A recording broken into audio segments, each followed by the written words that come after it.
2, 1. What's going on, everybody? I'm Oprius, and welcome to a brand new video about Bitcoin, cryptocurrency, Electroneum, and all that good stuff. Today is March the 9th of 2018, and we are seeing a lovely cryptocurrency bloodbath that we've seen in the past 24 hours, and we are continuing this trend. Our market cap is below 400 billion. We're sitting at 366 billion on our market cap, 19 billion in volume traded over 24 hours with a Bitcoin dominancy of 41.3%. Some cryptocurrencies have taken a huge beating. Ethereum down to $6.99. Ripple is down another 10 cents from when I last looked at it. In total, down to 83 cents. You can just go through the market on coinmarketcap.com and see that there's a lot of red, Litecoin's taking some recovery. We might see this push back to $200 here in the short-term future. But today is another buyer's day.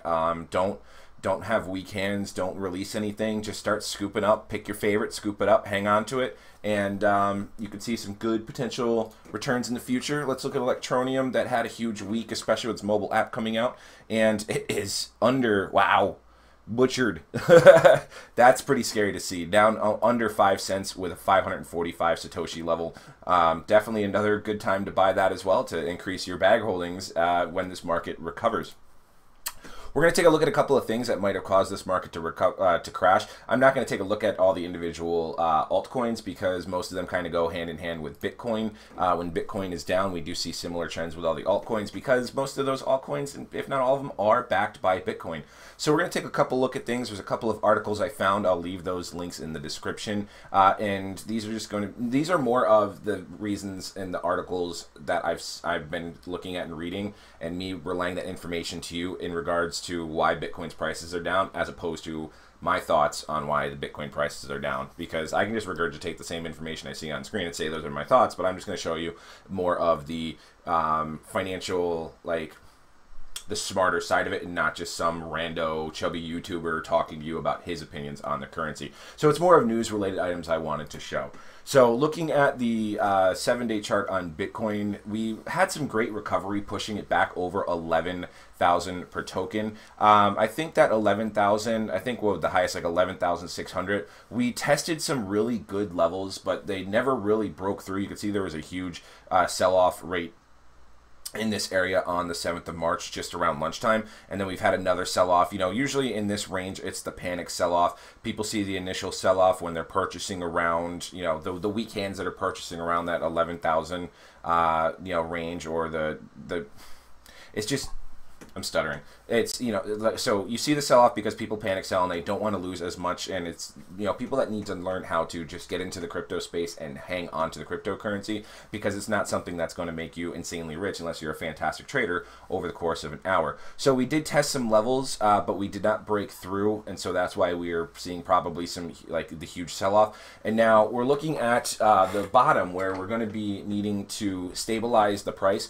build some support in this 8,000, just shy of 9,000 range, before we could really, a little bit more of my opinion is, if we can stabilize here and not worry about any more downfall, we could probably potentially see a recovery, since some of this news is has a light at the end of the tunnel. If we don't staunch the bleeding here, then we'll probably see another low of just closer to under 8,000, high end of 7,000. But I'm feeling okay in this area right now, especially in this day range. You know, we've had some small bounces, a double top, and then a drop, and then another small bounce. It looks like a little bit of a head and shoulder pattern just on the regular coin market cap Bitcoin chart.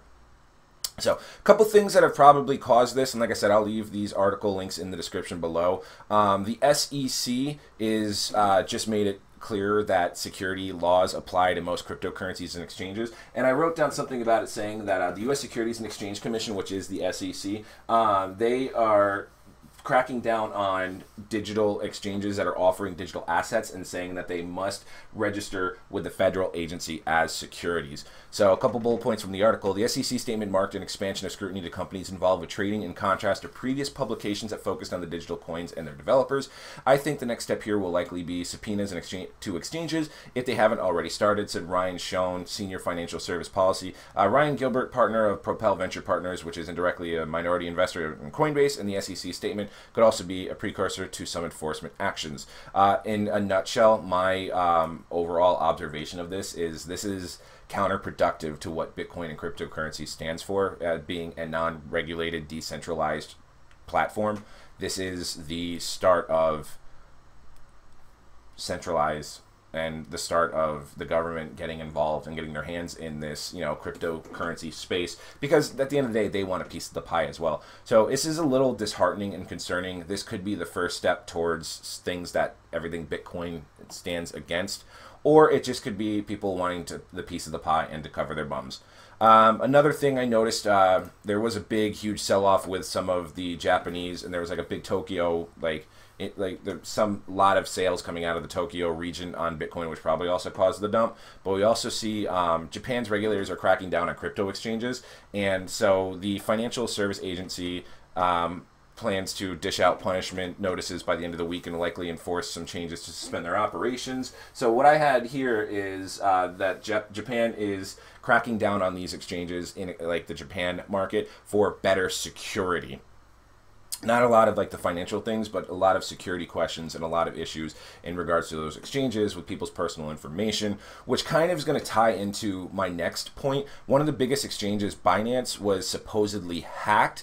There was, it looks like, a couple of irregular trades that were on the site. Their CEO had come out and said that they've been reversed and saying the hackers actually lost some funds as a result. But they're saying that they are denying the crypto hack rumors. But then they come right here and say the hackers actually lost some funds. That they tweeted on the 7th of March that there were some irregular trades that have been identified and they were reversed, and they were also warning users to learn how to secure their accounts against future phishing attacks. So this is something that's heavy as well, because Binance is probably one of the bigger, stronger, if not the biggest or strongest exchange, and if they are potentially having security issues and hacks, then what's that going to say about the rest of the network in Bitcoin? And that could potentially lead to fear. Fear leads to anger. Anger leads to the dark side. The dark side leads to Bitcoin bottoming out and not becoming the wonderful crypto token that we're used to. So those are just a couple of things. Like I said, the link will be in the description below on why Bitcoin is dropping in its price.